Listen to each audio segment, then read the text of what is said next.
This channel does not promote any violence, harmful, or illegal activities. All content provided by this channel is meant for an educational and information purpose only.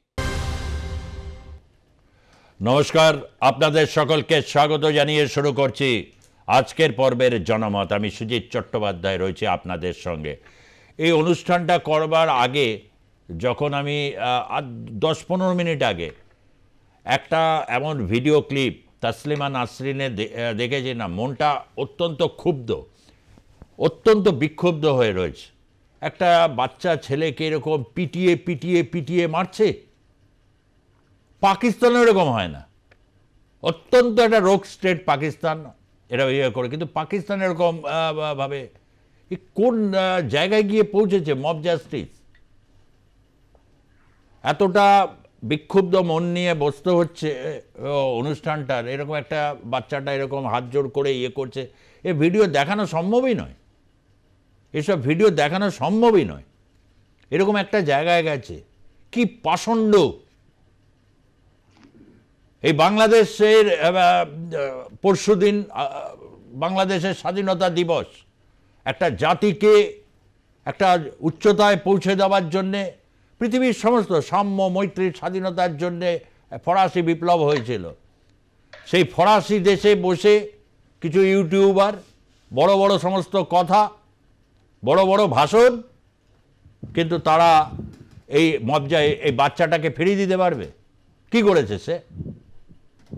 চুরি করেছে এই অপরাধে, পুরো দেশটাকে পুরো ফোপড়া করে দিয়ে সব টাকা পয়সা নিয়ে বিদেশে হাঁটা দিয়েছে, কেউ বিদেশে বসে বসে লেজ নাড়াচ্ছে। মনুষ্যত্বের যে চরম অপমান দেখতে হলো এই বিগত সময়টা, বা দেখতে হয় বিভিন্ন সময়, তা সত্যিই অত্যন্ত মর্মান্তিক। তথাপি আজকে যখন এই করছি, আমি 2-3 জন মানে আমাদের বসাবো সমন্বয়ক। এই তো কিছুদিন আগেও তো এরাও তো কিশোর ছিল, শুনেছি কিছু সমন্বয়ক এক সময় ঢাকাতে প্রচুর দুর্ঘটনা হতো। ঢাকাতে তো যানবাহনের যারা কেউ কোনো আইন কানুন মানেন না, দুটো গাড়ির মাঝখান দিয়ে একটা রিক্সা ঢুকে গেল, রিক্সার মধ্যে বয়স্ক লোক, কেউ আছে না, কত যে অ্যাক্সিডেন্ট। এই অ্যাক্সিডেন্টের বিরুদ্ধে এক সময় একটা আন্দোলন হয়েছিল, তখন শেখ হাসিনা ক্ষমতায়, অনেকে তারা করছে। তারা যখন বিশ্ববিদ্যালয়ে গেলেন, মাথা একটু পোক্ত হলো, তারা নানা রকমভাবে বৈষম্য বিরোধী আন্দোলন শুরু করে, তারপরে সেটা তো একটা ডিজাইনের অংশ ছিল, এগুলো তো সবই এখন গোটা বিশ্ব জেনে গেছে।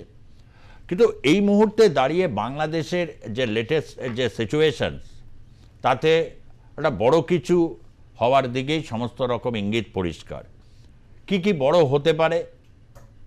প্রথম কথা, গতকালই আমরা বলেছি যে, এবং তার আগের দিনও এই কথাটা উঠে এসেছিল, বাংলাদেশে আর্মির মুভমেন্ট এখন কিন্তু সর্বাধিক, বিশেষ করে প্রেসিডেন্ট হাউসের সামনে আর্মি একেবারে কিন্তু তৈরি আছে। এবং কীভাবে ব্যাপারটা পরিচালিত হচ্ছে সমস্ত কিছু ডিটেলস আপনাদের কাছে তুলে ধরব।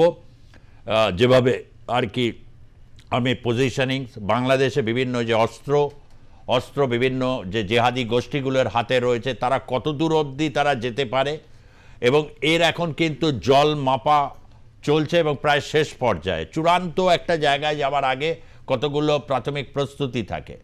অনেক রাজনৈতিক আলোচনা ছিল, আছে, থাকবে। বাংলাদেশের রাজনীতি, ভূ রাজনৈতিক পরিস্থিতি সমস্ত কিছু, কিন্তু এই মুহূর্তে দাঁড়িয়ে গতকালই একজন ছাত্রলীগ নেতা বলছিলেন যে ভারতবর্ষের উদ্দেশ্যে তারা একটা আবেদন করেছে। সেই তরুণ ছাত্র নেতা বলছে যে প্লিজ বাঁচান সিরিয়া, আফগানিস্তান হওয়া থেকে বাংলাদেশকে। বাংলাদেশ পুরোপুরি জঙ্গি রাষ্ট্র তাদের মতো হয়ে গেছে। জঙ্গিবাদকে আশকারা দিতে এই সমস্ত সেদিনের যারা হয়তো বলা হতো ফচকে ছোড়া, তারা আজকে একজন বড় সমস্ত জঙ্গি নেতা হয়ে গেছে। হুজুররা পর্যন্ত তাদের তেল মেরে কথা বলে। এই বাংলাদেশের সম্পর্কে একটা বিরূপ প্রতিক্রিয়া তৈরি করা উদ্দেশ্য না, বরঞ্চ একটা প্রকৃত গণতান্ত্রিক মুক্ত প্রকৃত স্বাধীনতার স্পিরিটকে ধরে রাখে বাংলাদেশ, সেটা কিভাবে সম্ভব। আমি অনেক সমন্বয়কের বক্তব্য রয়েছে, নাহিদ ইসলাম, সার্জিস আলম, সার্জিস আলম এখন শাক দিয়ে অনেকটা মাছ ঢাকার চেষ্টা করছে, তার কারণ তার দোসর ইফতার করতে গেছিল বাংলাদেশ সেনাবাহিনীর একদম জেনারেলের, তো পর্দাভাস করে দিয়েছে। সে প্রচুর চিৎকার করে কথা বলে, প্রচুর এই করে, তার সম্পর্কে কী আর বলবো। তাকে আবার শাক দিয়ে মাছ রাখতে যাচ্ছে সার্জিস আলম। এই তো চলছে। কোনো দিন শুনেছেন কোনো দেশের প্রধানমন্ত্রী, তার ক্যাবিনেট, কোনো মিনিস্টার মানে নরেন্দ্র মোদীর বিরুদ্ধে রাজনাথ সিং বলছেন বা কিছু বলছেন? বাংলাদেশে যেই বলেছেন ডক্টর মোহাম্মদ ইউনূস যে নির্বাচন হলে আওয়ামী লীগকে নিতে নির্বাচনে তাদের কোনো অসুবিধা নেই, ব্যাস সঙ্গে সঙ্গে বিভিন্ন সমন্বয়ক বলতে শুরু করে দিলেন এইখানেই নির্বাচনটা দরকার। নির্বাচিত কোনো প্রধানমন্ত্রীর ক্যাবিনেট কখনো বিরুদ্ধ কথা বলতে পারে না, সঙ্গে সঙ্গে তাকে হচ্ছে পার্টি থেকে এবং হচ্ছে মন্ত্রিসভা থেকে তাকে বাদ দেওয়া হয়। আর এরা বলেই চলেছে। আর অন্যদিকে হচ্ছে বাংলাদেশে কি অবস্থা তৈরি হয়েছে। আমি এদের কথা বলার আগে আমি গতকালও বলেছিলাম, রংপুর যেখানে হচ্ছে জাতীয় পার্টির নেতা জে এম কাদেরের একটি বক্তব্য নিয়ে সরাসরি প্যানেলে কাছে চলে আসব। তার কারণ হচ্ছে অনেক কিছু আপনাদেরকে জানানো দরকার এবং এই এপিসোডটা খুব গুরুত্বপূর্ণ। 26শে মার্চের আগে এই যে এপিসোডগুলো, সেখানে অনেকগুলো যা ইঙ্গিতগুলো দেওয়া হচ্ছে, তখন বাড়িয়ে চাড়িয়ে বলাটা উদ্দেশ্য নয়, যা প্রকৃত অবস্থান, যাতে বাংলাদেশের মানুষ অত্যন্ত সতর্ক এবং সচেতনতার সাথে আসন্ন সময়টাকে তারা মোকাবিলা করতে পারেন। সচেতনতা এবং সতর্কতা, কেন এই কথাটা বলছি একটু পরেই বুঝতে পারবেন। মিস্টার জে এম কাদের তিনি কি বলছেন একটু শুনবো। আওয়ামী লীগ একটা গাড়ি, তার ড্রাইভার খারাপ হতে পারে, গাড়িটা তো খারাপ না। আওয়ামী লীগ একটি দলের ভিতরে যারা বাস করছে বা তারা খারাপ হতে পারে। কাজে এইগুলো জিনিস বুঝতে হবে। তো এগুলো না বুঝে দেশের একটা বিশাল অঙ্কের জনসংখ্যাকে বাইরে রেখে আমি আমার ইচ্ছা মতো যেটা হাসিনা করতে চেয়েছিল, এই হাসিনার ফেসিবাদী এখন আবার দেখছি যে অর্ধেক লোককে বাদ দিয়ে ইলেকশন করবে জোর করে, এবং জোর করে আমাদেরকে নিয়ে আসবে, কাউকে জোর করে বাদ দেবে। তাহলে এখন জোর করে আমাদের বাদ দিয়ে জোর করে ইলেকশন করবে। এই ইলেকশন গ্রহণযোগ্য হবে না। এই ইলেকশনে দেশে কোনো স্থিতিশীলতা আসবে না এবং দেশ আরো সামনের দিকে সংঘাতময় দুর্যোগপূর্ণ অবস্থা চলে যাবে। একটা কথা মনে রাখবা, এটা হলো ওভার পপুলেটেড অ্যান্ড লিমিটেড রিসোর্সের কান্ট্রি। অল্প সম্পদ, বেশি লোক সংখ্যা, এবং লোক সংখ্যা বাড়ছেই। আমাদের মতো দেশ যে কোনো সময় বিরাট ধরনের একটা বিপর্যয়ের সম্মুখীন হতে পারে। সামান্যতম ব্যাসকম হলে আমরা একেবারে তলিয়ে যেতে পারি, ধ্বংস হয়ে যেতে পারি দেশ। এটা তারা বুঝতে পারছে না। তারা মনে করছে আমরা হেন করবো তেন করবো। আরে দেশ থাকলে না তুমি হেন করবা তেন করবা। আর কোনো ইনস্টিটিউশনকে নষ্ট করা, এটা হচ্ছে খারাপ কাজ, আর কিছু হতে পারে না। পুলিশকে নষ্ট করে এখন দেশের লোক বুঝতে পারছে, আর্মিকে নষ্ট করার জন্য তারা এখন লাগছে। তারপরে দেশে থাকবে কি? কে তোমাকে নিরাপত্তা দেবে? তুমি রাস্তায় হেঁটে চলে কে তোমার বাচ্চা কাচ্চাকে বাঁচাবে? এখন তো বাঁচাতে পারছে না। তোমরা যেটা বললো যে একই সময় বিরোধী দলে ছিল, একই সময় সরকার ছিল, সে সময় আমি নির্বাচন করি নাই এবং সবচেয়ে বেশি এটার ব্যাপারে সোচ্চার ছিলাম আমি, যে এটা সঠিক হচ্ছে না। আমি এটা বলেছিলাম যে একই খেলার মধ্যে এক ব্যক্তি এক দলের গোলকিপার আবার উল্লাপরের স্ট্রাইকার হতে পারে না, আমার বক্তব্য। এবং আমার সঙ্গে 90% মানুষ তখন আমরা এই নির্বাচন থেকে সরে এসেছিলাম। আমরা বলছি ওই জাতীয় পার্টিকে আমরা ওন করি না, মানি না। যেহেতু এর সাথে জোর করে নিয়ে যাওয়া হয়েছে, আমরা ওনার কিছু করতে পারিনি, যেন উনি আমাদের সবচেয়ে বড় সম্পদ সব দিকেই, কাজেই ওনার ভাব। কিন্তু আমরা এটাকে মানিনি। কাজেই আমরা জাতীয় পার্টির সেই 90% মধ্যে আমি ছিলাম এবং পরবর্তীকালে আমাকে আবার মন্ত্রী হওয়ার জন্য অফার দেওয়া হয়েছিল। তখনও আমি রিফিউজ করেছি যে আমি এই মন্ত্রিসভায় যাব না। কাজেই আমাদের জাতীয় পার্টি হিসেবে আমি মনে করি আমরা কোনো ভুল করিনি। কিছু মুষ্টিমেয় লোক আমাদেরকে যে কোনো ভাবে লোভ লালসা দেখিয়ে হোক বা ভয়ভীতি দেখিয়ে করা হয়েছে, সেটাকে আমরা নিন্দা করি। এবং বাংলাদেশ জুড়ে বিভিন্ন রাজনৈতিক দল, আওয়ামী লীগ থেকে তো বটেই, বিভিন্ন জায়গায় যে নতুন নেতৃত্ব এবং বাংলাদেশে দ্রুত নির্বাচন চাই, নির্বাচন পরিস্থিতি চাই, গণতন্ত্র চাই, দেশ বাঁচানোর প্রশ্ন এসে দাঁড়িয়েছে। দেশ বাঁচলে নানা রকম কেতাবাজি চলতে পারে, যেটা আর কি সমন্বয়করা করছে। বড় বড় কথা, বিরাজনীতিকরণ, কি সব টার্মিনোলজি। মানে ফ্রান্সের পিনাকি ভট্টাচার্যের যা বয়ান শুনি, একই বয়ান শুনতে থাকি হচ্ছে বিভিন্ন ক্ষেত্রে। এই সমস্ত তথাকথিত সমন্বয়ক, এখন জাতীয় নাগরিক পার্টির নেতা, এই সমস্ত বিষয়গুলো নিয়ে এবং সত্যিকারের বাংলাদেশে কি হতে চলেছে, এবার আসবো সেই প্রসঙ্গে। নির্বাচন, উত্তর বাংলাদেশ কি সত্যি সামনে নির্বাচন আসবে, সে পরিস্থিতি কি তৈরি হতে চলেছে? এক বড়সড় যে একটা পরিবর্তনের সামনে এই মুহূর্তে দাঁড়িয়ে আছে বাংলাদেশ। যদি এই বিষয়টা রাখি, লেটেস্ট সিচুয়েশনসটা প্রথমেই জেনে নিতে হবে। আমি আছে স্টুডিওতে প্রদীপ্ত রায় আছেন, যিনি রাষ্ট্রবিজ্ঞানের অধ্যাপক, তরুণ অধ্যাপক, তাকে স্বাগত জানাবো। এবং রয়েছেন লেখক প্রাবন্ধিক সুবল সর্দার, তাকেও আমি স্বাগত জানাবো। কিন্তু যিনি রয়েছেন আমাদের সঙ্গে উত্তরবঙ্গ থেকে, বাংলার রাজনীতিতে অত্যন্ত পরিচিত মুখ, সবচেয়ে বড় পরিচয়। এক সময় তার বাবা অত্যন্ত বড়, তার বাড়ি থেকে একটা মুক্তিযুদ্ধের একটা বড় রকম ঘাঁটি ছিল। দীপ্তিমান সেনগুপ্ত আমাদের সঙ্গে রয়েছেন, যিনি প্রতি মুহূর্তে বাংলাদেশে বিভিন্ন ইউটিউবারদের সাথে প্রতি মুহূর্তে সাক্ষাৎকার তার চলছে অবিরত। এবং আমি দীপ্তিমান সেনগুপ্তের কাছ থেকে জানতে চাইব যে যেটুকুনি আপনি খুব অ্যাক্টিভলি রয়েছেন, আগের মুক্তিযুদ্ধ সে যে একটা অভিজ্ঞতা যেহেতু রয়েছে আপনার পরিবারের, সেখান থেকে দাঁড়িয়ে বাংলাদেশে তো আপামর মানুষ যে পরিস্থিতি, মব জাস্টিস বা যে জায়গায় গিয়ে দাঁড়িয়েছে, সত্যিকারের একটা তো আবারও একটা মুক্তিযুদ্ধের সেই স্পিরিটকে সামনে এগিয়ে নিয়ে যাওয়ার জন্য আমি কি বলতে পারি কাউন্টডাউন শুরু হয়ে গেছে? কাউন্টডাউন মানে খুব পরিষ্কার 26শে মার্চ বাংলাদেশের স্বাধীনতা দিবস। তার আগে সত্যিকারের যে স্বাধীনতা সেটা কি অপহৃত হয়েছে? সে অপহৃত স্বাধীনতার পুনরুদ্ধারের কাউন্টডাউন যদি শুরু হয়, তাহলে কি আমি কি ঠিক কয়নেজ করছি? দীপ্তিমান সেনগুপ্ত, আপনি একেবারেই ঠিক পথেই হাঁটছেন, একদম এর মধ্যে কোনো ভুল নেই। তবে মৌলিক বৈশিষ্ট্যগতভাবে 1971-এর সঙ্গে এবারের যে অংশটা শুরু হয়েছে এইটার মধ্যে একটু পার্থক্য আছে। এই পার্থক্যটা আপনাকে খুব পরিষ্কার করি। গতবার এখানে সবচেয়ে বড় ভূমিকাটা যেটা ছিল সেটা হচ্ছে এক পাশে পাকিস্তান ছিল, অপর পাশে ভারতবর্ষ ছিল। তারা দুজন ডাইরেক্ট জায়গায় ছিল। আর বিশ্বের বাজারে দুটো পোল ছিল, একটা রাশিয়ান পোল ছিল, একটা আমেরিকান পোল ছিল। তো এবার যেটা হয়েছে সেটা হচ্ছে মায়ানমারে যেহেতু একটা গন্ডগোল হয়ে গেছে রাখাইনের জায়গাটা কেন্দ্র করে, এবার এই পুরো জায়গাটাতে পোলের ডিফারেন্স হয়েছে। এখন চায়না একটা পোল আর ইউএসএ একটা পোল, আর সেই জন্য এবার কিন্তু একই দিকে যাচ্ছে, সমস্ত বিষয়টাই এক, শুধুমাত্র পোলগতভাবে টিমটা চেঞ্জ হয়েছে। মানে আইপিএল এ যেরকম একটা প্লেয়ার অন্য জায়গায় চলে যায়, এই রকম করে প্লেয়ারটা চেঞ্জ হয়ে গেছে। আমি আপনাকে বলছি বাংলাদেশে এই মুহূর্তে বলতে গতকালকেও ছিলেন, সেটা হচ্ছে ইউএস এর একজন সামরিক অধিকর্তা ছিলেন, এবং তিনি বাংলাদেশ আর্মিকে বলেছেন যে আপনারা রোহিঙ্গা যে আরাকান আর্মি আছে তাদের সঙ্গে কথা বলে সিতুয়ে পোর্টকে আপনারা সংরক্ষিত করুন। একদম পরিষ্কার এই শব্দটা বলেছে। এই কথাটা বলার পেছনে কারণটা হচ্ছে, যদি সেরকম প্রয়োজন হয়, বাংলাদেশ আর্মি তাদের যে ফোর্স ইউএনওতে আছে, তাদের একটা ভালো সংখ্যক ফোর্স জাতিসংঘে আছে, তো জাতিসংঘ থেকে ফোর্স যদি আনতে হয় তার একটা কারণ লাগে, পজিটিভ একটা কারণ লাগে। তো দেশের ঘটনা দেখিয়ে তো আর আনা যাবে না, তাতে আর্মিরা সেই ইসের থেকে সরে যেতে পারে, কি বলে ইউনাইটেড নেশনস আর্মি থেকে সরে যেতে পারে।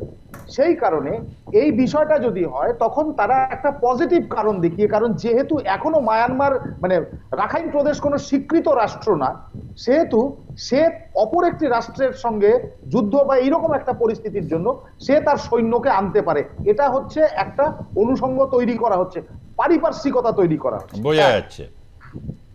দুই, আমি আপনাকে বলছি এইবার যে ঘটনাটা শুরু হয়েছে সেটা হচ্ছে বাংলাদেশের নিচের অংশ থেকে একটা সুনির্দিষ্ট এলাকা, যেটা চট্টগ্রামের, আমরা প্রথম দিন থেকে লক্ষ্য করেছি যে চট্টগ্রামের ওই এলাকাটাতে প্রচন্ড গন্ডগোল হয়েছে। এবার চট্টগ্রামের ওই এলাকায় গন্ডগোলের পরে নদীপথ দিয়ে যে অংশটা আছে, সেই নদীপথের অংশটাতে সম্পূর্ণ বাংলাদেশ নদীমাতৃক দেশ, এবং সেই জায়গাটাতে ডমিনেন্স তৈরি করতে হবে। সেই তুলনাতে বাংলাদেশের কাছে নিজস্ব নৌবহরের সংখ্যা খুবই কম আছে, শুধু বর্ডার গার্ডসের জন্য আছে। তো সেই ব্যাপারে প্রস্তুতির প্রয়োজন আছে। এটা গেল দ্বিতীয় পর্যায়ে। আর তৃতীয় পর্যায়ে যেটা সবচেয়ে আমার কাছে মনে হয়েছে ইন্টারেস্টিং পার্ট, সেটা হচ্ছে আপনি একটা এজ গ্রুপ দেখবেন। এজ গ্রুপটা একটু হাস্য আপনার কাছে হয়তো মনে হবে অবাক করা। এই যে যারা বলছে যে আমরা এটা করব ওটা করব, এই কথাগুলো সার্জিস হাসনাত এদের মতো কথাটা বলেছে, কিন্তু তার সঙ্গে ব্যারিস্টার ফুয়াদও এই কথাটা বলেছে। ব্যারিস্টার ফুয়াদ কিন্তু অলরেডি অ্যারেস্ট, যেটুকু আমার কাছে খবর আছে, তাকে অলরেডি ধরে রাখা হয়েছে প্রচন্ড উত্তেজক বক্তব্য রাখার জন্য এবং যা প্রভোকেটিভ বক্তব্য এবি পার্টি, এই এবি পার্টি বা এই ধরনের ফ্রেঞ্চ পার্টিগুলো, এই ফ্রেঞ্চ পার্টিগুলো বাংলাদেশে কি এরা পাকিস্তান যে শক্তি বা বিভিন্ন মৌলবাদী শক্তিগুলোকে কি মানে শক্তি বা ন্যারেটিভ প্রদান করতে সহায়ক শক্তি হিসাবে কাজ করে গেছে? মানে এই ফুয়াদ, ব্যারিস্টার ফুয়াদ, জুনায়েদ সাকি, এরা এই সমস্ত বা এই ধরনের বিভিন্ন ধরনের তোলাবাজি, ট্রেড ইউনিয়ন রাজনীতির নামে হচ্ছে বিভিন্ন, কারণ কিছুদিন আগে অনন্ত জলিল তিনি তার বিরুদ্ধে বিস্ফোরক করেছে যে কারখানায় গিয়ে তারা হুমকি দিচ্ছে যে শ্রমিক মুভমেন্ট করিয়ে দেবো, টাকা দাও, এরকম মানে দেখছিলাম এগুলো সমাজ মাধ্যমেই।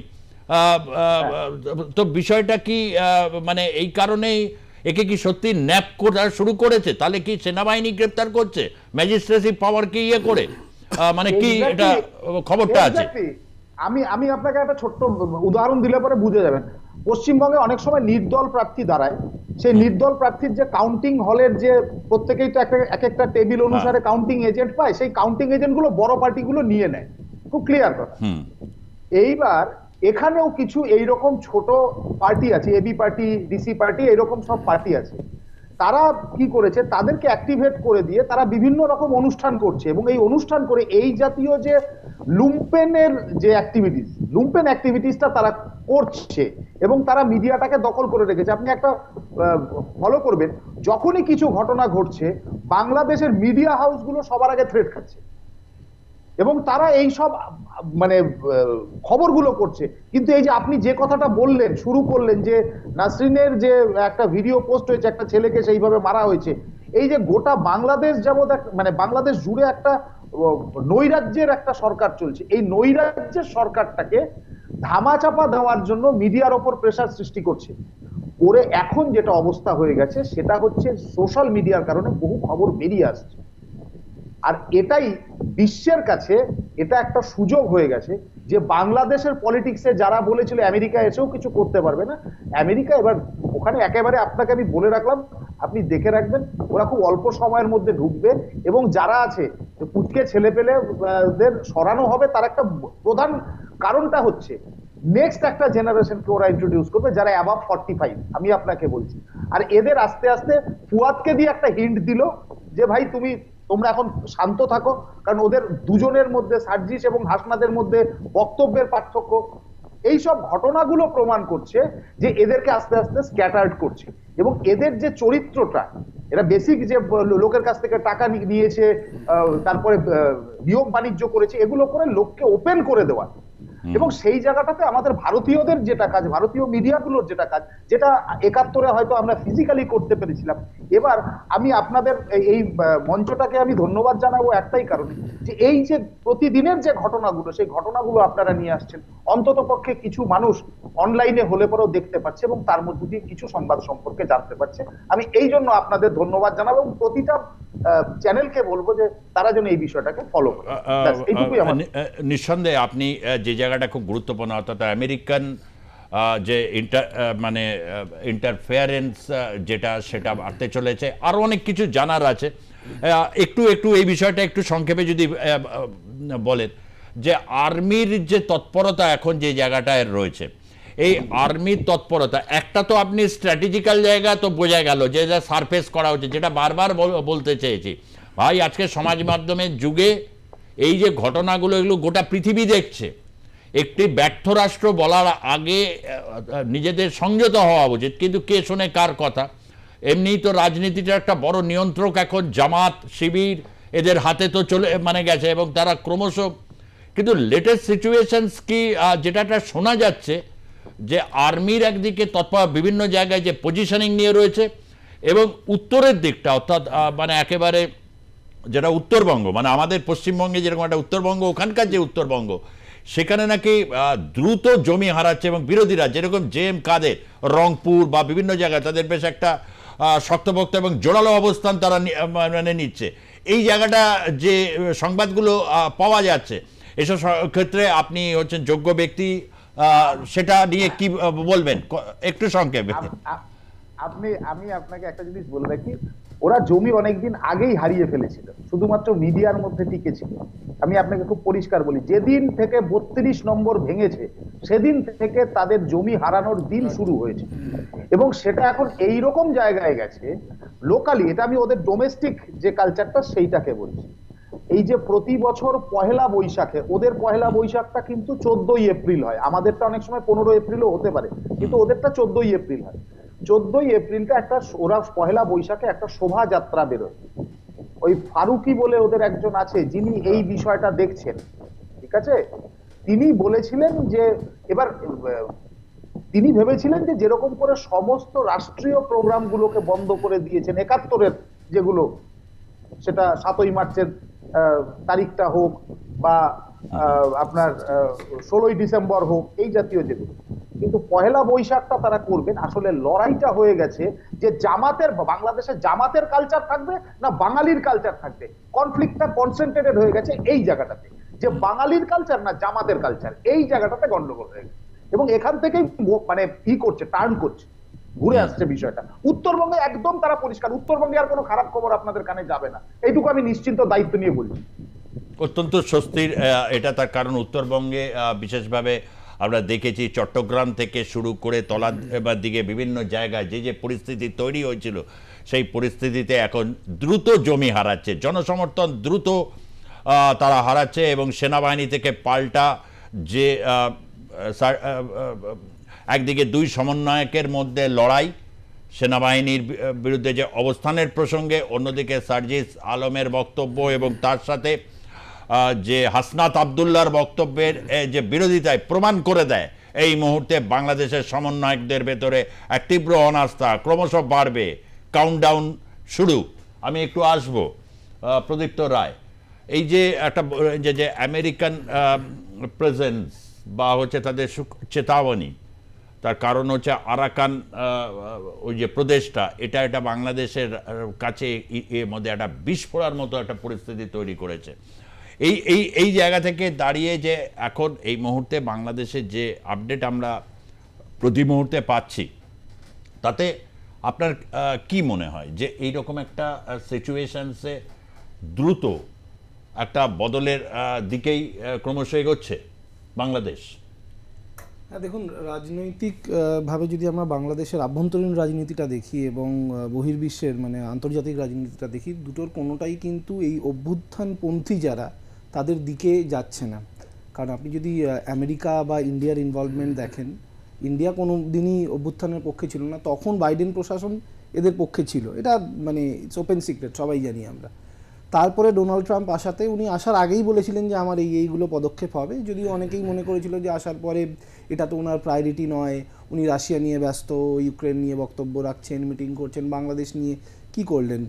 কিন্তু বাংলাদেশ নিয়ে উনি একটা কথা বলে দিয়েছিলেন যে পুরোটাই আমি নরেন্দ্র মোদীর হাতে ছেড়ে দিয়েছি। এবার কোনো রাষ্ট্রই তো আর, এগুলো কথার কথা, কোনো রাষ্ট্রই তো আর ওইভাবে ছেড়ে দেয় না। দুজনের স্ট্র্যাটেজিক ইন্টারেস্টটা যখন কনভার্জ করে, এক জায়গায় একই স্ট্র্যাটেজিক ইন্টারেস্ট তারা পারসিউ করছে, তখন তারা কোঅপারেট করে একে অপরের সাথে। তো সেটাই ভারত এবং আমেরিকার মধ্যে এখন চলছে। উল্টো দিকে আপনি যদি বাংলাদেশের আভ্যন্তরীণ রাজনীতি দেখেন, এই গোটা আর্মির বিরোধিতা, যেটা এই ছাত্র, যুব এবং নাগরিক তথাকথিত এদের মধ্যে চলছে, এর ভিত্তিটা কি? এর ভিত্তিটা হচ্ছে যে বাংলাদেশের পুনর্নির্মাণ, যেটা অনেক আগে থেকে এরা বলছিলেন, যে কারণে গত বছর 2024 সালের জানুয়ারিতে যে ইলেকশনটা হয়েছিল সেটাকে এরা বয়কট করেছিলেন, যে বাংলাদেশের সম্পূর্ণ প্রশাসনিক একটা রিফর্ম দরকার। তাছাড়া কারণ বাংলাদেশের যে ইলেকশন কমিশন, সেটাকেই নাকি করাপ্ট করে দেওয়া হয়েছে, তারা শেখ হাসিনার ইন্টারেস্ট পারসিউ করছে ইত্যাদি ইত্যাদি বলে। মানে জাতির যাবতীয় যা ইনস্টিটিউশনগুলো ছিল, যে প্রতিষ্ঠানগুলো ছিল, সেইগুলোকে অ্যাটাক করা হচ্ছিল। ইলেকশন কমিশনকে প্রথম অ্যাটাক করা হলো, এবং এই অভ্যুত্থানের সময় থেকে বা পরবর্তীতে তারপরের অ্যাটাকটা করা হয়েছিল পুলিশকে। পুলিশের মোটামুটি কোমর ভেঙে দেওয়া হয়েছিল। আর যে বলা হচ্ছিল যে জুলাই ম্যাসাকারটা পুরোটাই করেছে শেখ হাসিনা, শেখ হাসিনা তো নিজে গিয়ে আর লোককে মারেনি, তার মানে যে র্যাব বা পুলিশ এদেরকে দিয়ে করেছে। এই যে মানে এই লাইনের নেক্সট টার্গেটটা ছিল কিন্তু ব্যুরোক্রেসি এবং আর্মি। এবং আজকে আপনি ফুয়াদের বক্তব্য দেখুন, উনি কি বলছেন যে তোমরা চাকর বাকর, একদম এই ভাষায় বলেছেন যে তোমরা চাকর বাকর, রাজনীতিটা রাজনীতিবিদদের হাতে ছেড়ে দাও, তোমরা আমরা যেটা বলছি সেটা মেনে চলবে। এবং তোমাদের ভাষা, ভারতের ভাষা, বাংলাদেশের ইন্টেলিজেন্স এজেন্সির ভাষা, আর্মির ভাষা এবং চুপ্পুর ভাষা সবকটা কেন এক হয়ে যাচ্ছে? কেন তোমরা আজকে ইনক্লুসিভ পলিটিক্সের কথা বলছো? এগুলোই তো ওনার বক্তব্য। তো এই ইনক্লুসিভ পলিটিক্সটা হবে না কেন? ওনাদের বক্তব্য হচ্ছে যে এমন একটা রাষ্ট্র ব্যবস্থা খাড়া করতে হবে যেখানে বাংলাদেশের নামটুকু বদলানো হবে কি হবে না সেটা নিয়ে বড় জোর বিতর্ক হতে পারে, কিন্তু বাংলাদেশের আপামর একটা পরিবর্তন আনতে হবে।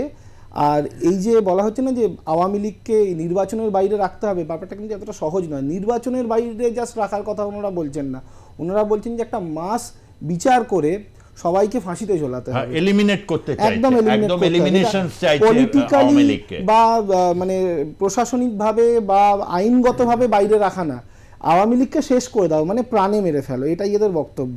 কাজেই কোনো রিফাইন্ড আওয়ামী লীগ নয়। ডেমোক্রেসির যে বেসিক বক্তব্যটা সেটা হচ্ছে এগ্রি টু ডিসএগ্রি।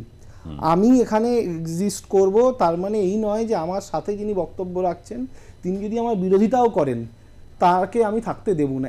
এইটা তো বেসিক ডেমোক্রেসির, যে প্রত্যেকের মতামত প্রকাশের অধিকারটা থাকবে, সেইটা এনারা মানে মেনে নিতে পারছেন না। এদের মধ্যে একটা ইনেট টোটালিটেরিয়ানিজম আছে, যদিও বারবার এনারা বলছেন যে অভ্যুত্থানের পরে আমরা গণতন্ত্র প্রজাতন্ত্র প্রতিষ্ঠা করতে চাই, যে অভ্যুত্থানটাই তো গণতান্ত্রিক নয়। যেভাবে অভ্যুত্থানই সে অর্থে গণতান্ত্রিক হয় না, মানে পিপলস রিপ্রেজেন্টেশন ছিল, বহু মানুষ ছিলেন।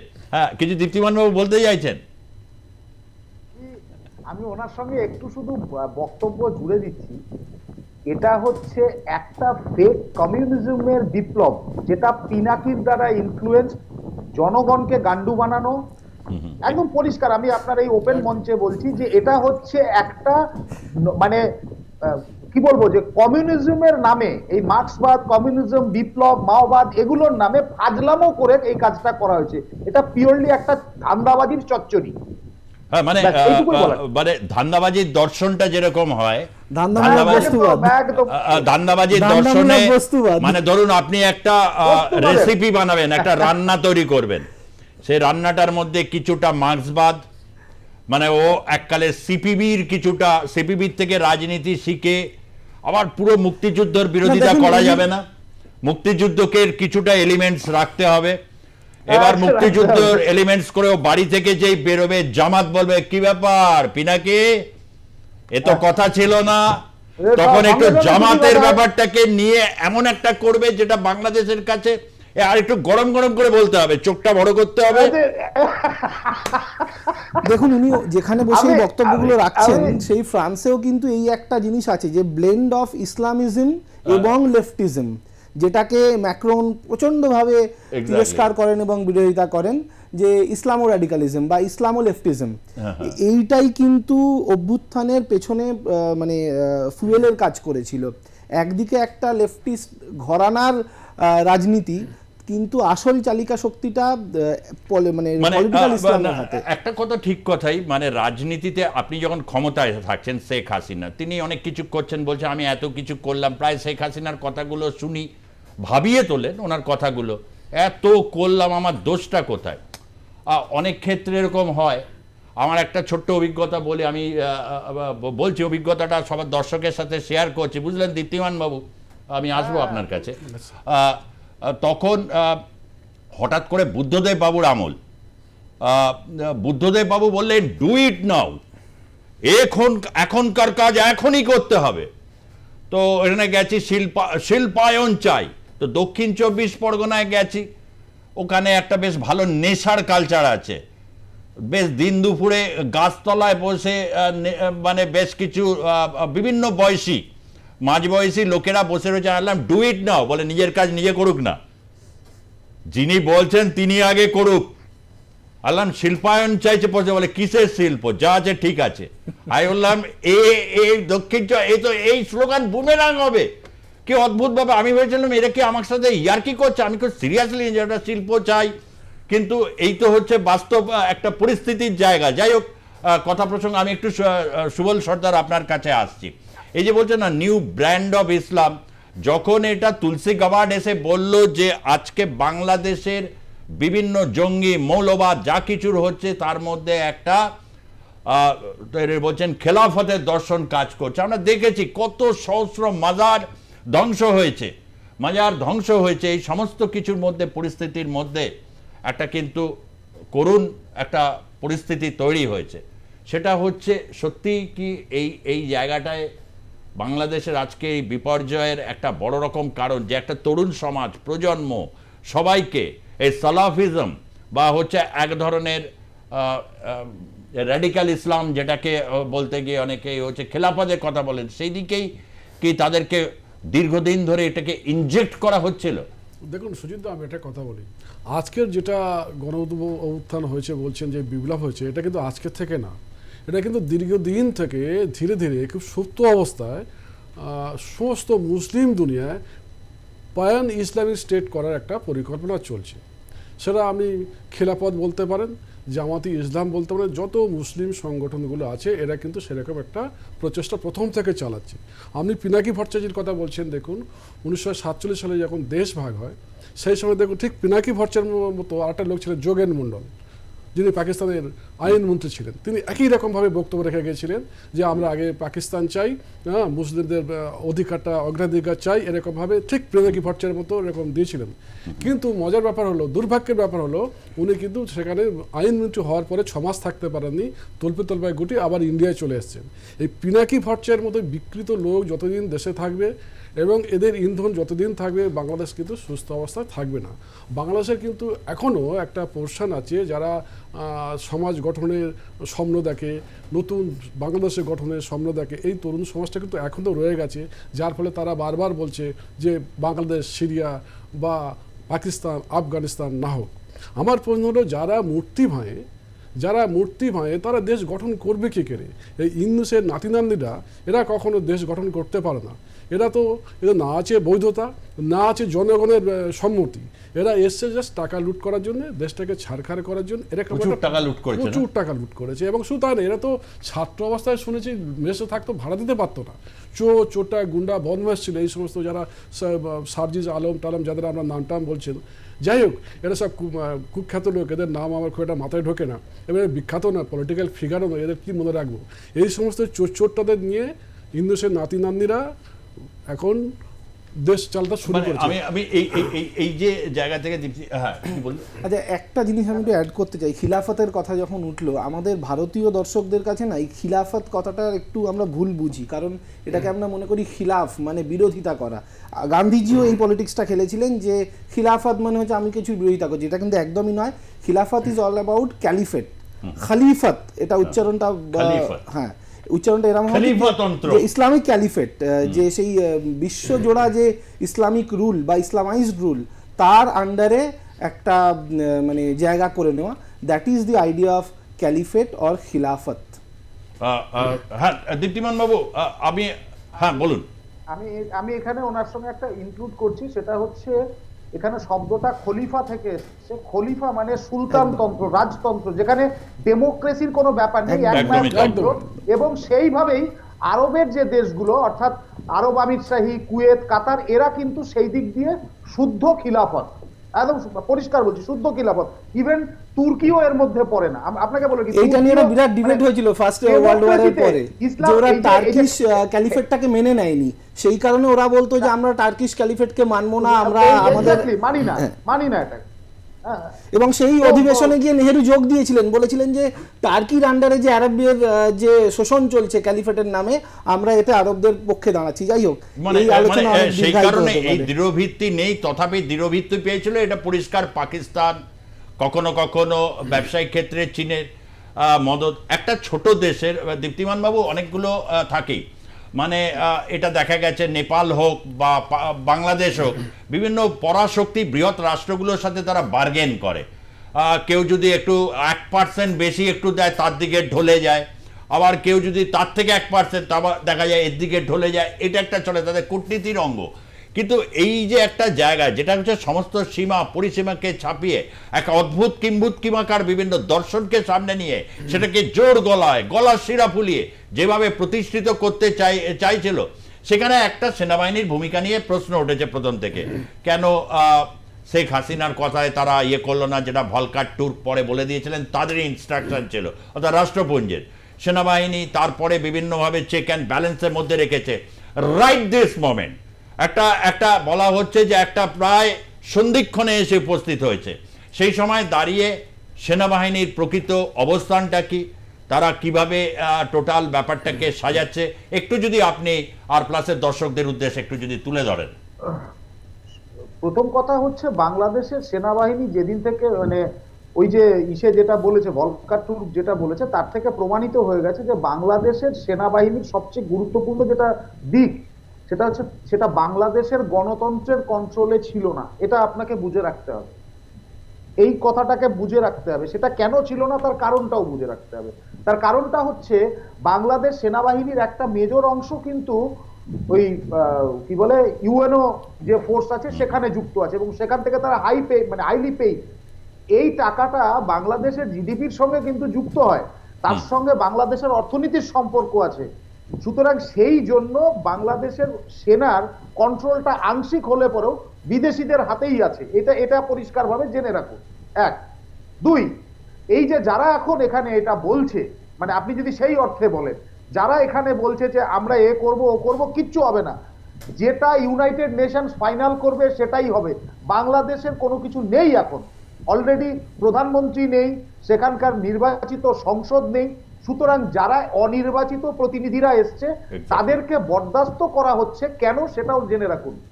এদেরকেও ক্র্যাকডাউন করা হবে। মানে আপনি বলছেন ক্র্যাকডাউন করা হবে মানে হচ্ছে যেটা শেখ হাসিনা মানে করেনি বা সেনাবাহিনী যেটা ভয় পাচ্ছিল বা তারা একটা ইতস্তত করছিল যে গুলি চালালে কি অবস্থা হবে, আপনি বলছেন ক্র্যাকডাউন হবে। এটা কিন্তু খুব আমি আপনাকে আপনার চ্যানেলে বলে রাখলাম ক্র্যাকডাউন হবে, তবে ক্র্যাকডাউনটা কতটা কমানো যায় তার জন্য আস্তে আস্তে লোককে সরানো হচ্ছে।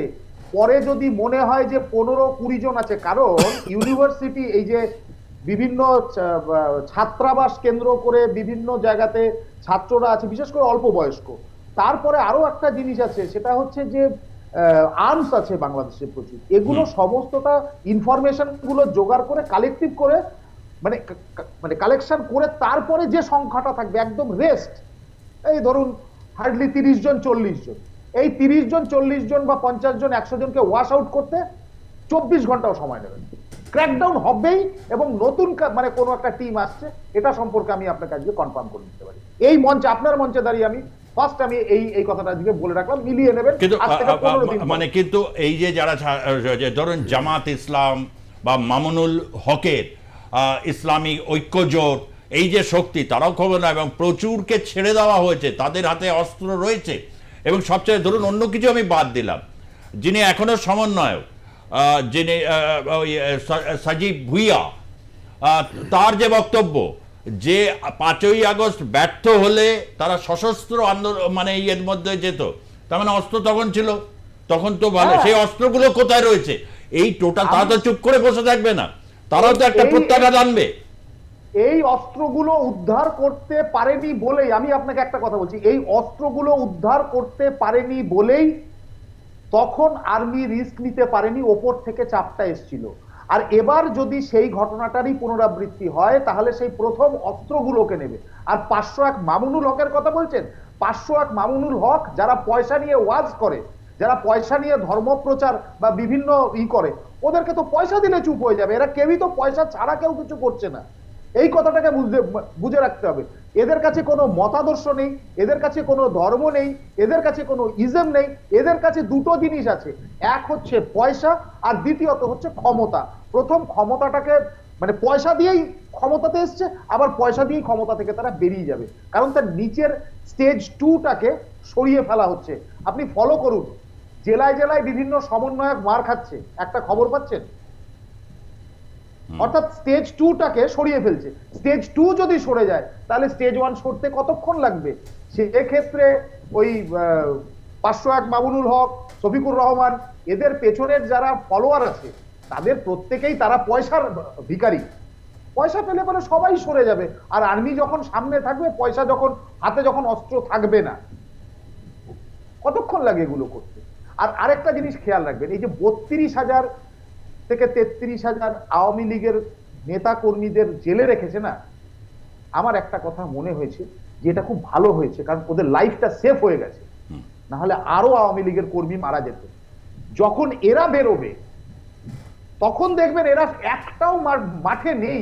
এখানে লড়াইটা বুঝে রাখতে হবে, এখানে লড়াইটা হচ্ছে প্রি 71 পোস্ট 71, এটা এখানে লড়াইটা হচ্ছে বাঙালিত্ব আর ওই খ্যালিফেটের এই যে গন্ডগোলটা, যে বাঙালিয়ানা থাকবে নাকি খলিফত থাকবে, এর লড়াই চলছে। একদম তাই, মানে অসাধারণ। বাঙালিত্ব থাকবে না হচ্ছে এই খলিফাতন্ত্রকে ফিরে নিয়ে আসবে, এই জোট টক্করে এটা দৃঢ় বিশ্বাস যে বাঙালি আবারও জয়লাভ করবে, এটা এই ব্যাপারে কোনো সন্দেহ নেই। দুর্বার গতিতে এগোচ্ছে এখন পদ্মা, সেই ঋত্বিক ঘটকের অসামান্য দলিল চিত্র 71 সালে তিনি একটা ছবি তৈরি করেছিলেন, দুর্বার গতি পদ্মা। পদ্মা দুর্বার গতিতে যাচ্ছে, বাংলাদেশে পাক হানাদার বাহিনী ঝাঁপিয়ে পড়েছে, বাংলার কৃষকের উপর তখন এক তীব্র অত্যাচার, সামনে দাঁড়িয়ে বুক চিতিয়ে দাঁড়িয়ে পড়ছেন তারা, জায়গায় জায়গায় গেরিলা যুদ্ধ, মুক্তিযুদ্ধ শুরু হয়ে মানে একেবারে চরম পর্যায়ে, তারপর সেই মহান সন্ধিক্ষণ। কিন্তু ইতিহাসে বিভিন্ন পর্যায়ে বাংলাদেশের গণতন্ত্র বিভিন্ন সময় সমালোচিত হয়েছে, এটা ঠিক কথা। ক্যান্টনমেন্ট ড্রিভেন পলিটিক্স এটা অনেক আছে। আমার কেন যেন মনে হচ্ছে এই ভদ্রলোককে নিয়ে অনেক বিতর্কেও এর পক্ষে নয়। অনেক সময় হয়েছে যারা ক্রস ফায়ারে দাঁড়ান, বিশেষ করে আমি যে সেনাপ্রধান তার কথা বলছি, সেনাপ্রধান ওয়াকারুজ্জামান, তখন আওয়ামী লীগের লোকজন বলছে যাকে শেখ হাসিনা বসালেন তিনি কিরকম ভাবে চেয়ে দেখলেন, তাকে পাচার করে দিলেন দেশে। তারপরে কিন্তু তিনি প্রধান একটা কথা বলেছিলেন, যে কথাটার মধ্যে খুব ইন্টারেস্টিং ছিল, 1.5 বছরের মধ্যে নির্বাচন হবে এবং হচ্ছে বিচার হবে, কোথাও একটা জায়গায় স্টেবিলিটি আনতে চাইছেন। এবং আরেকজন ব্যক্তিত্ব যিনি বলা যায় নিশ্চুপে নিভৃতে একটা কিন্তু দৃঢ় প্রতিজ্ঞ, তার সম্পর্কেও বিভিন্ন, তার নাম রাষ্ট্রপতি সাহাবুদ্দিন চুপ্পু। এখন হচ্ছে এই গড়টাকে সাহাবুদ্দিন চুপ্পু কিন্তু ক্রমশ কিন্তু বলা যায় যে ইতিহাসের নায়ক তিনি হতে চলেছেন কিনা। ডক্টর ইউনূসকে ভেবেছিলেন যে নোবেল পুরস্কার জন্য ইউনূস, তিনি ভেবেছিলেন যে রাষ্ট্রনায়ক হিসাবে তিনি হয়তো যদি একটা চান্স লেগে যায়, কিন্তু দেখা যাচ্ছে এই মুহূর্তে কাউন্টডাউন যেদিকে ইঙ্গিত দিচ্ছে তাতে কিন্তু বোঝা যাচ্ছে সাহাবুদ্দিন চুপ্পু শেষ হাসিটা, মানে তিনি সংবিধানকে রক্ষা করে বাংলাদেশকে বাঁচাতে পারবেন কিনা, এই প্রশ্ন আজকে বহু জায়গায় মানে একেবারে ধ্বনিত হচ্ছে, আকাশে বাতাসে ধ্বনিত হচ্ছে বাংলাদেশ জুড়ে। আপনি কি বলবেন ডক্টর প্রদীপ্ত রায়? দেখুন, সিচুয়েশনটা এখন যেখানে দাঁড়িয়ে আছে, যেটা উনি বলছিলেন, আমি জানি না এতটা তাড়াতাড়ি বিষয়টা যাবে কিনা, তবে শুরুর দিন থেকে আপনি কোনো কি টাইম গেস কিন্তু করেননি, বলছেন যে কতগুলো টাইমিংটা কেউ ওইভাবে বলা যায় না, কিছু টাইমিংটা বলা না গেলেও এগুলো কিন্তু মানে ভীষণভাবে সম্ভব। বাংলাদেশের এখন যা পরিস্থিতি তাতে উনি যে স্ট্র্যাটেজিটার কথা উনি বলছেন বা যে পথে হতে পারে বা হতে চলেছে বলছেন, সেটা ভীষণভাবে সম্ভব। শুধু আমার মানে একটা জিনিস নিয়েই দ্বন্দ্ব রয়েছে, সেটা হচ্ছে টাইমিংটা, কতটা সময় লাগবে এবং কতটা দূর এগোলে আর্মি এতটা র্যাডিক্যাল একটা স্টেপ নেবে। মানে এই গোটা যে মানে পরিকাঠামোর যে পরিবর্তন বা সংস্কার, এখানে যদি বিএনপি খুব চলতি ভাষায় বলতে গেলে খুলে খেলে, বিএনপি কিন্তু এখন চুপচাপ, এবং বিএনপি কিন্তু একবারও বলছে না যে আমরা আওয়ামী লীগের বিরোধিতা করছি বা আওয়ামী লীগ শেষ করে দিতে হবে। আওয়ামী লীগের মানে বলা যায় বজরুল ইসলাম হোক বা হচ্ছে যিনি মির্জা আলমগীর, তারা কিন্তু প্রথম থেকেই কিন্তু তারা একটা রাজনৈতিক দর্শন দেওয়ার চেষ্টা করেছে বাংলাদেশের রাষ্ট্রের যে দর্শনটাকে নিয়ে, এবং ওনারা বারবার বলেছেন যে বাংলাদেশের যে বুনিয়াদ, যে বুনিয়াদের ভিত্তিতে 71-এর পরে তৈরি হয়েছিল বাংলাদেশ, সেইটাকে আমরা কোনোভাবে নস্যাৎ হতে দেব না।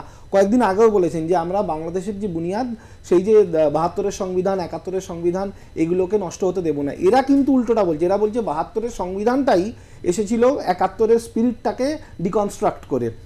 কাজেই দেখুন, মানে রাষ্ট্রের যে গঠন বাংলাদেশের যে নেশনহুড সেটা নিয়ে একটা ডিবেট চলছে এদের মধ্যে। তো আমার মনে হয় এরা যদি খুব র্যাডিক্যাল হয়ে যায়, এরা যদি খুব পাওয়ারফুল হয়ে যায়, তাহলে আর্মি মানে সরাসরি ইন্টারভিন করবে। কিন্তু বিএনপি যদি খুব বেশি পাওয়ারফুল থাকে এবং বাংলাদেশের যে তথাকথিত যে ডেমোক্রেটিক স্ট্রাকচারটা সেটা যদি মোটের ওপর বজায় থাকে, তাহলে হয়তো আর্মি পিছিয়ে থাকতে পারে, যেটার চান্স কম। আমার মনে হয় যে উনি যেটা বলেছেন সেই পথেই এগোতে পারে। মিলিটারি কুটা মিলিটারি মানে আমরা এটাকে কি করবো, কি টার্ম দিতে পারি তাহলে, টেকিং ওভার অর কু?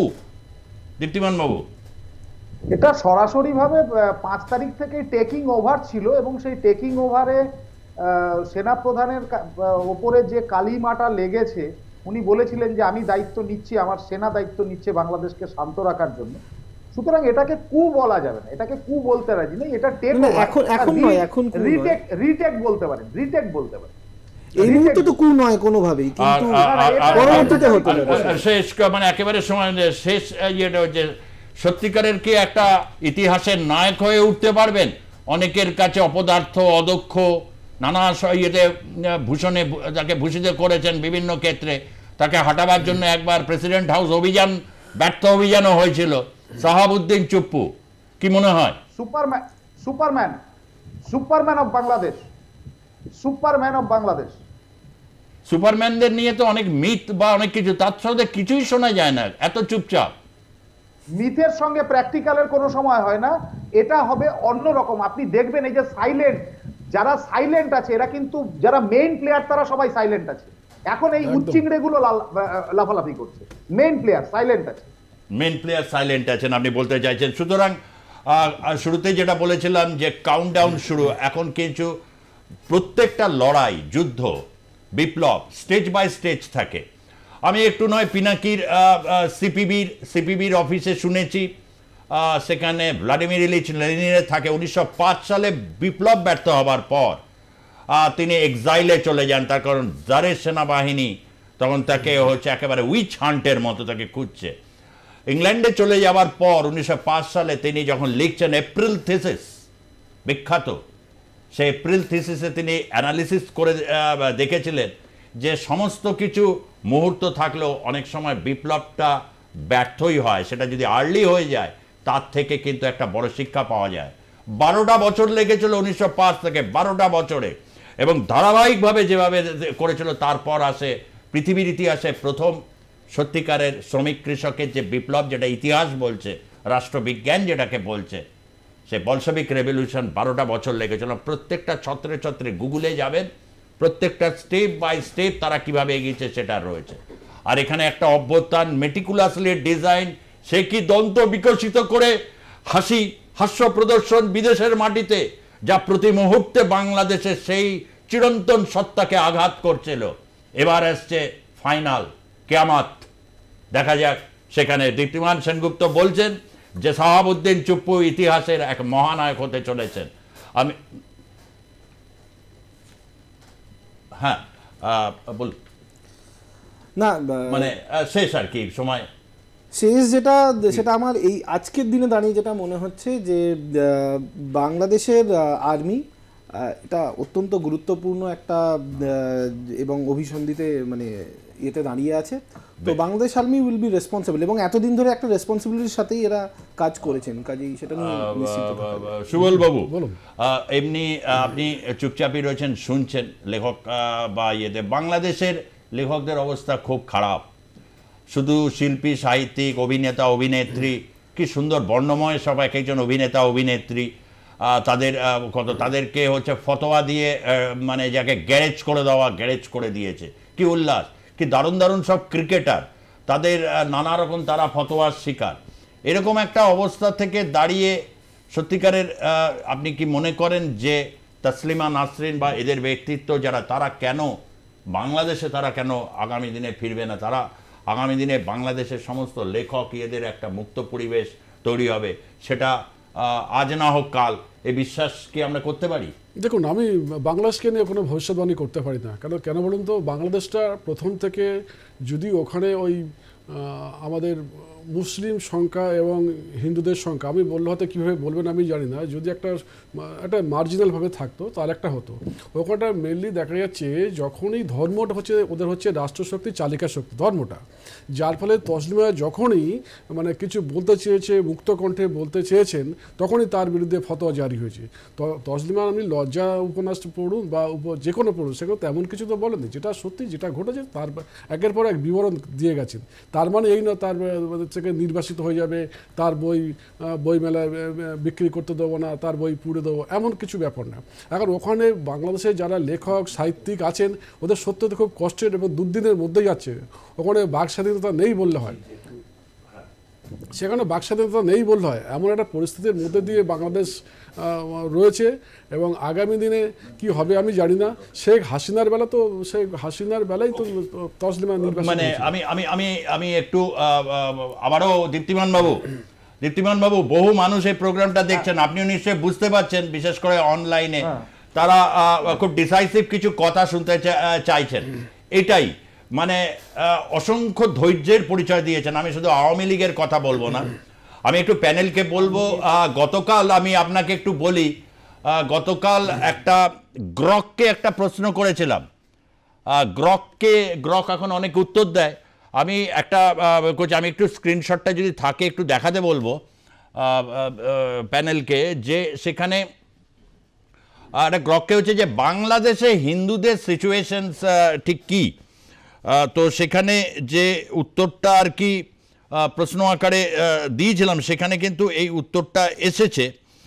সেখানে গ্রক বলছে যে প্রশ্নটা যেটা ছিল হচ্ছে Hindus in hashtag Bangladesh are really in danger. গ্রকের কাছে জানতে চাইছিলাম, এই যে আমি এটা করেছিলাম, স্ক্রিনশট দেখছেন। গ্রক বলছে Hindus in Bangladesh face real danger in March 2025 with 76 violent incidents from November 24 to January 25, killing 23 মানে 23 জনকে মেরে ফেলা হয়েছে নভেম্বর 2024 থেকে 2025, এবং and desecrating 152 temples. Population dropped from 22% in 1951 to 7.9, signaling a crisis. Some attacks tied to political motive, but not just religion. মানে শুধুমাত্র রাজনৈতিক কারণে নয়, রিলিজিয়ান একটা বড় ফ্যাক্টর কাজ করেছে পপুলেশন ড্রপের, যে কারণে সুবলবাবু এই কথাটা বললেন যে আমি বাংলাদেশের উপর পুরো ভরসা করতে পারছি না। এই হচ্ছে গ্রকের উত্তর ছিল। কি বলবেন এটা, মানে এই স্ট্যাটিস্টিক্সটাও তারা দিয়েছে। আমি এই স্ট্যাটিস্টিক্সে একটা ছোট্ট জিনিস শুধুমাত্র যুক্ত করব, ছোট্ট জিনিস, সেটা হচ্ছে কালচারাল, সঙ্গে একটা আছে কালচারাল ডেঞ্জার। যদি সেটা না হতো তাহলে এত মাজার ভাঙা হতো না। আপনাকে পরিষ্কার এই জায়গাটা বুঝতে হবে। এক্স্যাক্টলি।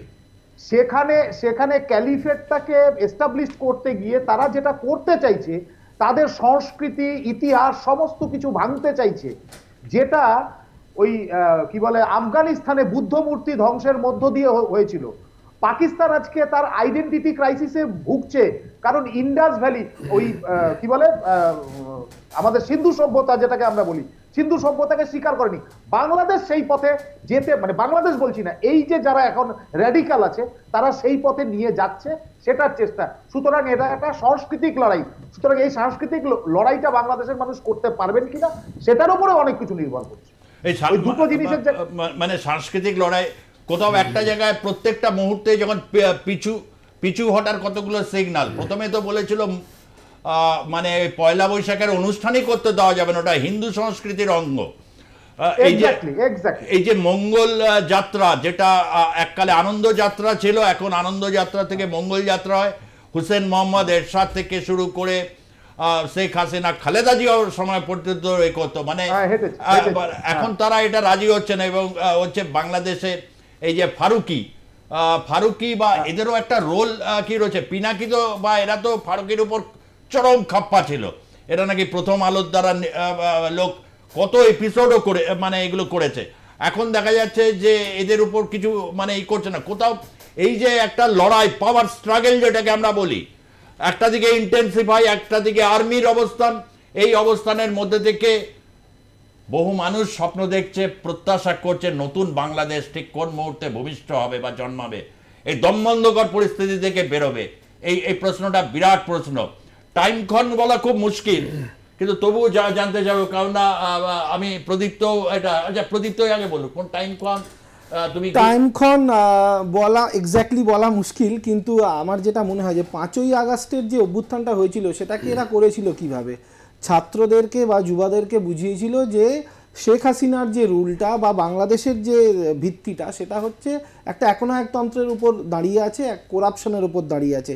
তো এই বাংলাদেশ চাই না, এবং এই না চাওয়াটা, এর বিরুদ্ধে বিরোধিতা করাটাই হচ্ছে ট্রেন্ড, এবং ওই ট্রেন্ডের চক্করেই কিন্তু এত লোক নেমে পড়েছিল। কিন্তু আজকে আপনি দাঁড়িয়ে দেখুন, যারা 50 ঊর্ধ্ব বা 60 ঊর্ধ্ব তাদের কাছে কিন্তু পুরনো বাংলাদেশ মানে মুজিবের বাংলাদেশ, তাকে বাঁচিয়ে রাখাটা যেমন একটা মানে ইটস আ কল, এদের কাছে কলটা হচ্ছে আমার এমপ্লয়মেন্ট হলো কিনা, ল অ্যান্ড অর্ডারটা ঠিকঠাক থাকলো কিনা, রুল অফ ল থাকলো কিনা।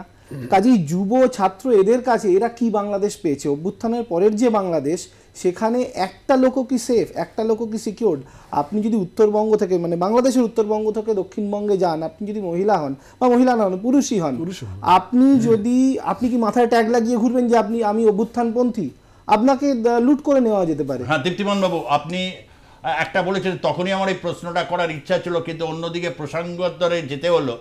উত্তরবঙ্গে আপনি বললেন যে কনসলিডেট সিচুয়েশন, এবং ওখান থেকে ফ্ল্যাশব্যাক করে দিয়েছে, একদম পিছু হটেছে, মানে এই রাজাকার বাহিনী, মানে তাদের কথায়। আমি তো বাংলাদেশের ওই রাজাকার বা ওই ন্যারেটিভটা তো সেখানকার মানুষের ডিবেট থেকে উদ্ভূত, আমি সেটাকে করছি। কিন্তু দক্ষিণবঙ্গের বহু জায়গায় তারা কিন্তু কনসলিডেট জায়গায় রয়েছে, বহু জায়গায়। সেটা কি প্রত্যাঘাত যদি তারা করে, সম্ভাব্য প্রত্যাঘাতে সেই জায়গায় কোন পয়েন্টটা খুব গুরুত্বপূর্ণ হতে চলেছে? 14ই এপ্রিল, আমি আপনাকে বলে রাখি, 14ই এপ্রিল এটা পরিষ্কার হয়ে যাবে যে সেখানে মানে বাংলাদেশ জিতলো নাকি পিনাকি জিতলো, সুডো যে মানে তাদের কাছে যেটাকে বিপ্লব তারা বলছে, সেই বিপ্লব জিতলো। কারণ এখানে সবচেয়ে বড় কথা হচ্ছে এখানে ডেঞ্জার আছে কারা কারা। এখানে যারা বাউল গান গায় তারাও ডেঞ্জার, যারা র্যাপার তারাও ডেঞ্জার, শিল্প সংস্কৃতি চর্চা করে তারাও ডেঞ্জার, মানে যারা শাড়ি পরে তারাও এন্ডেঞ্জার্ড, টিপ পরে যারা জিন্সের প্যান্ট পরে তারাও এন্ডেঞ্জার্ড। সুতরাং এন্ডেঞ্জার্ডের সংখ্যাটা অনেকটা বেড়ে যাবে, পরিধি সেটা নির্ভর করছে আগামী 14 তারিখে ওই মঙ্গল যাত্রা। ফলে এটা যদি সাকসেস হয়ে যায় তাহলে জানবেন পিনাকি পিছু হটতে শুরু করলো, এটা কনফার্ম থাকুন। এটা শুধুমাত্র একটা দিকে দেখলে হবে না, আমরা যেভাবে ভাবছি লড়াইটা সেটা সেরকম লড়াই নয়। এই লড়াইটা সম্পূর্ণ একটা সংস্কৃতির লড়াই। বালুচিস্তানে যেটা চলছে সংস্কৃতির লড়াই চলছে, একইভাবে এটা বাঙালির সংস্কৃতির লড়াই চলছে। আপনাদের এই মঞ্চেই বলেছিলাম যে আমরা যখন পশ্চিম দিকে পূর্ব দিকে তাকাচ্ছি তার আগে পশ্চিম দিকে তাকানো উচিত, ওখানে কিছু হতে যাচ্ছে। তার দুদিন পরেই দেখলেন দপ করে আগুন জ্বলে উঠলো। আমি এটাও একদম খুব সুন্দরভাবে আপনাকে সুনির্দিষ্ট করে বলছি, 14 তারিখ হচ্ছে সর্বশেষ দিন। সেই দিনটার উপর নির্ভর করছে বাংলাদেশ তার অস্তিত্ব নিয়ে থাকবে অথবা থাকবে না, এটা হচ্ছে প্রশ্ন, একদম পরিষ্কার ভাবে জেনে রাখুন।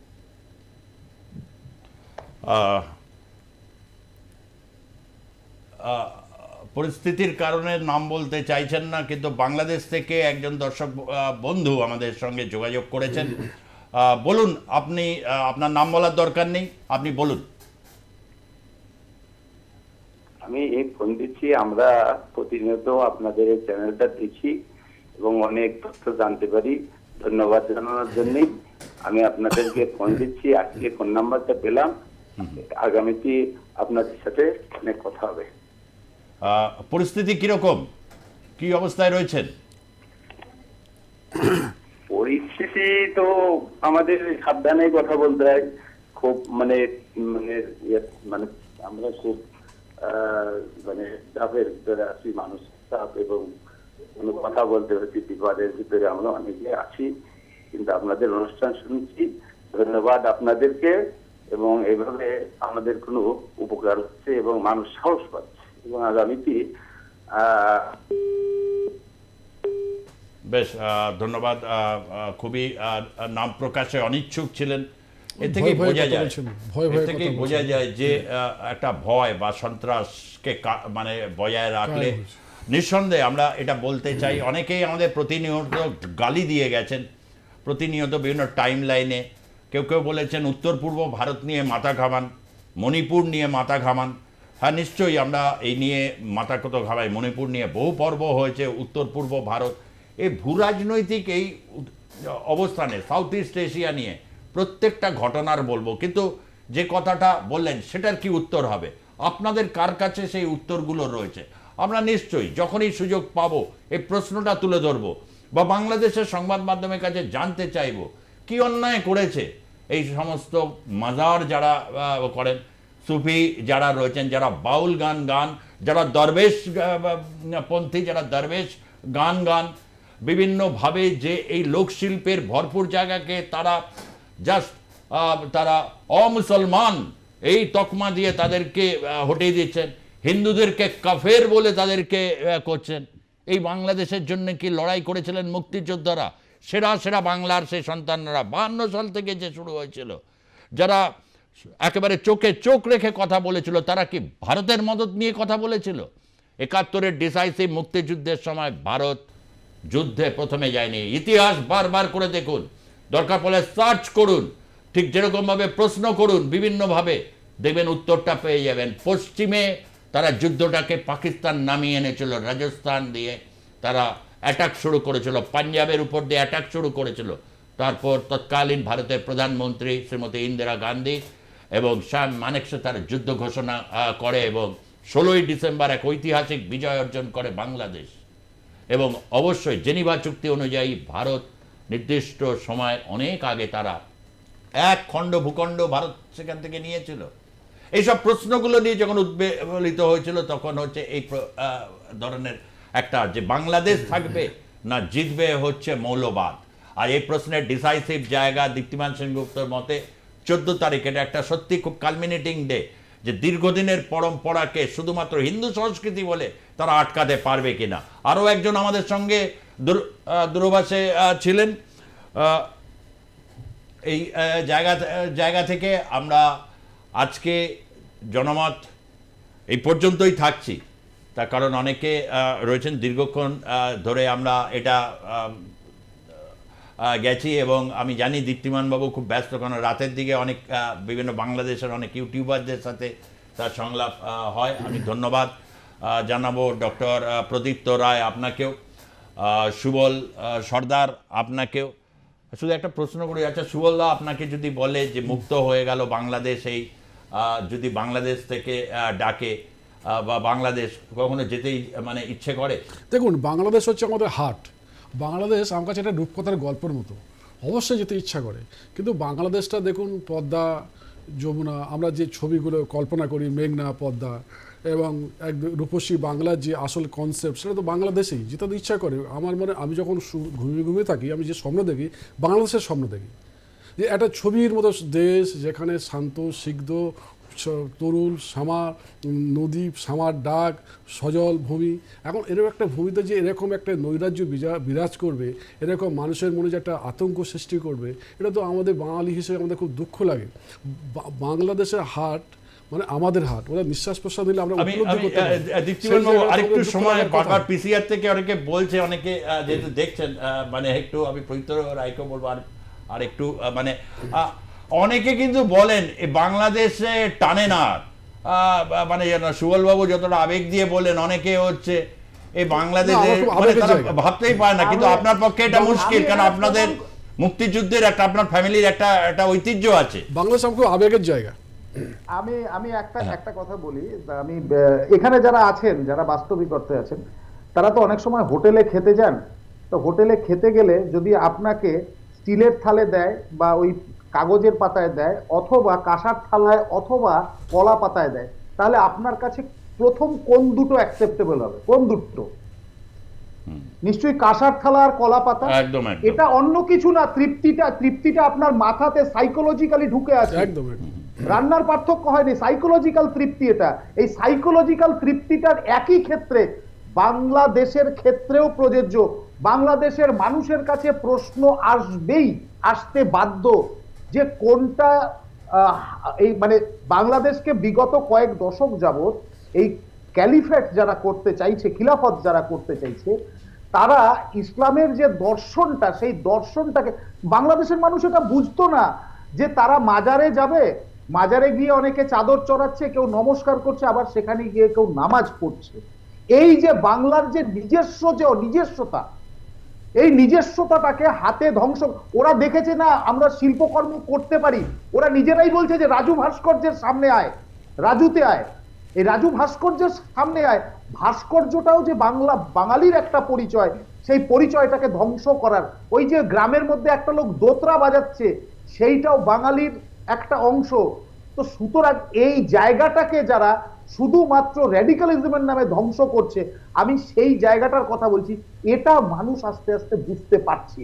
এটা সবচেয়ে মানে আমি বলছি যে আজকে এই যে ইন্টারনেটের জগতে, এবং এখানে তো অনেক কিছু হয়েছে, ওখানকার ফেসবুক মানে এই বিভিন্ন সোশ্যাল মিডিয়া দিয়ে অনেক কিছু অপারেশন তারা করেছে, বাট এটা লোক আস্তে আস্তে রিয়ালাইজ করতে পারছে। সুতরাং এই সময়টা আমরা খুব একটা গভীর সময়, সংকটের সময় আসবো। দুটো ফোন নিয়ে নিচ্ছি। একজন রয়েছেন দুর্গাপুর থেকে, রয়েছেন মিস্টার সরখেল। হ্যাঁ বলুন। বলছি যে আমার বাবা বাংলাদেশে বরিশালে, বুঝলেন? বলরাম সরখেল বলুন। হ্যাঁ সরখেল আর হ্যাঁ হ্যাঁ বলুন। আমি বলছি যে আমার বাবা মা বাংলাদেশে বরিশালে, বুঝলেন? হ্যাঁ হ্যাঁ, তা ওনারা তো গত হয়ে গেছে, কিন্তু প্রথমে আমি শুনেছিলাম যে ওখানে বাংলা জাগরে যখন শেখ হাসিনা ছিল চাকরি হয়, এরকম, মানে এটা সত্য মিথ্যা জানি না। আচ্ছা, তারপরে এখন তো শুনছি যে ওনাদের মানে ওনার যেটাও ভালো ছিল না, বেকারি হয়ে গেছে। যাই হোক, ওটা পরিবর্তনের কথা ছিল, কিন্তু এটা যে এরকম হয়ে যাবে কেউই বুঝতে পারেনি। এখন আওয়ামী লীগ বা বাঙালি যারা আছে, তারপরে এখন শুনছি যে কিছু বলছে যে জায়গা যেটা আছে হয় ওরা ওই জায়গার দাম দিক আমাদের যে জায়গা, আর তা নাহলে। বলরাম বাবু দেখুন, আজকের বাংলাদেশের ছবি আরেকটু আমি রিমাইন্ডে যেতে বলবো প্রথম থেকে যে ছবিগুলো, এটা গতকাল এই ছবিটি আওয়ামী লীগ ছাত্রলীগের সূত্রে পাওয়া। সেখানে দেখুন কিভাবে হচ্ছে আওয়ামী লীগ, ছাত্রলীগ, যুবলীগ, বিভিন্ন বাড়ি কিভাবে ভাঙচুর হচ্ছে।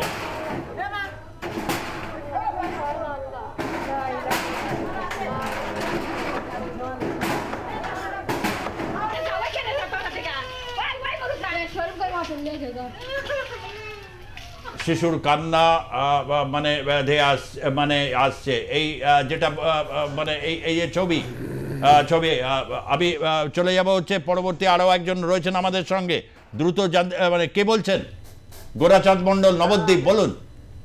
হ্যাঁ, আমার বক্তব্য হচ্ছে বাংলাদেশে যে এইরকম হতে পারে এটা ভাবা যায় না। যেখানে বাংলাদেশে মিলিটারি আছে, আর মিলিটারি কাজ কি এইভাবে হওয়া উচিত? অনেক আত্মীয় স্বজন আছে, তারা ধরে খুব ব্যথা। ঠাকুরের কাছে প্রার্থনা করি একটু বাংলাদেশের জনসাধারণকে একটু শান্তি দাও। আর কি বলবো। ধন্যবাদ গোরাচাঁদ মন্ডল। সত্যি খুব বেদনার, খুব কষ্টের।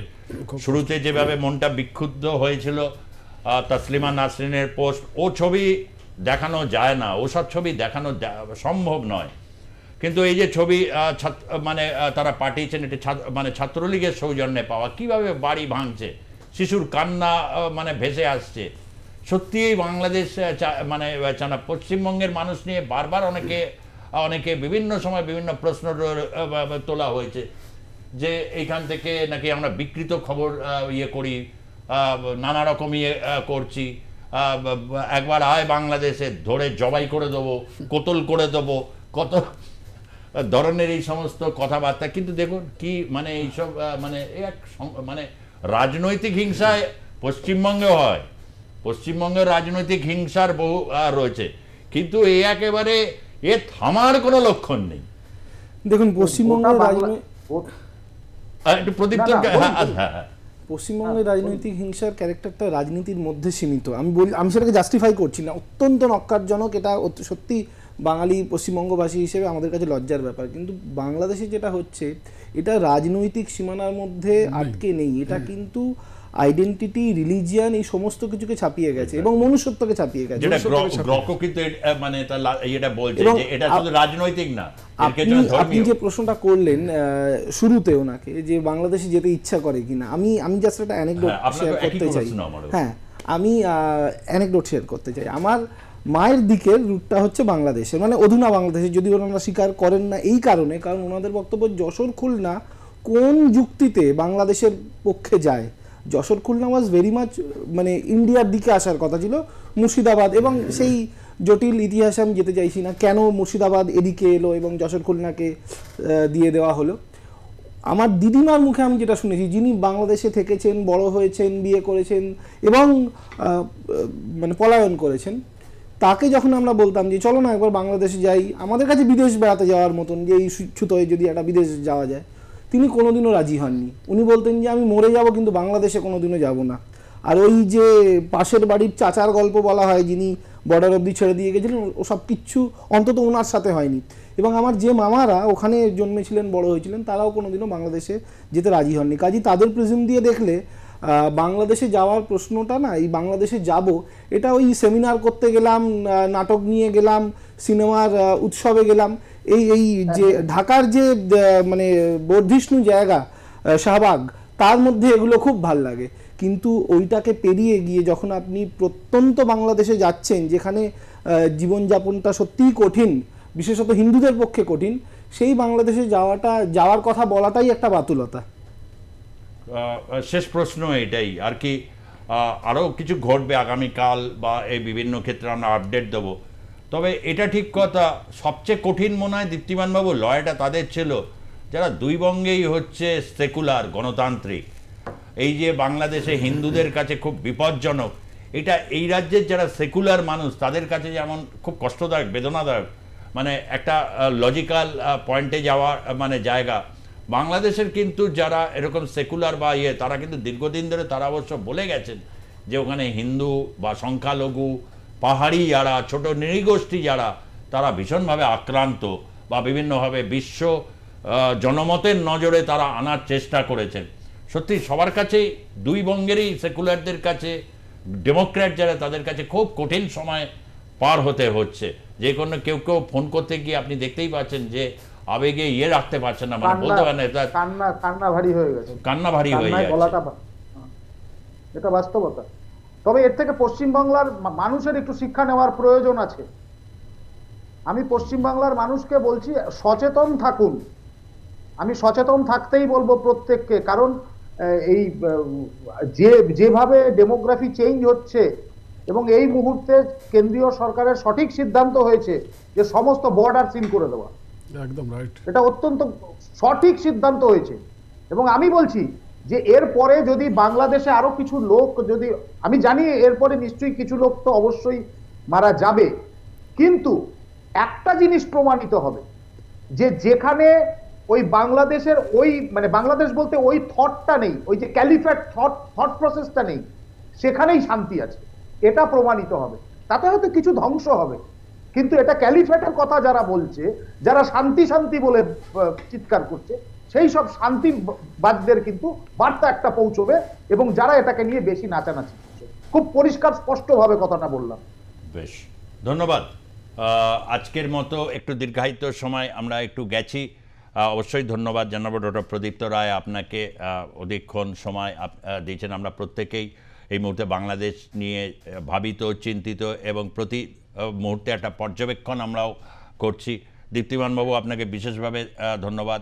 প্রায় বলা যেতে পারে যে আপনি অনেকটা হচ্ছে আপনার তো অতীতের একটা ফ্যামিলিগত একটা রয়েছে মুক্তিযুদ্ধের, প্রায় আপনি পুরো সিচুয়েশনসটাকে যেভাবে আপনি স্টাডি করছেন বা যেভাবে আপনি বিভিন্ন বলছেন, আপনাকে অবশ্যই বিশেষভাবে ধন্যবাদ।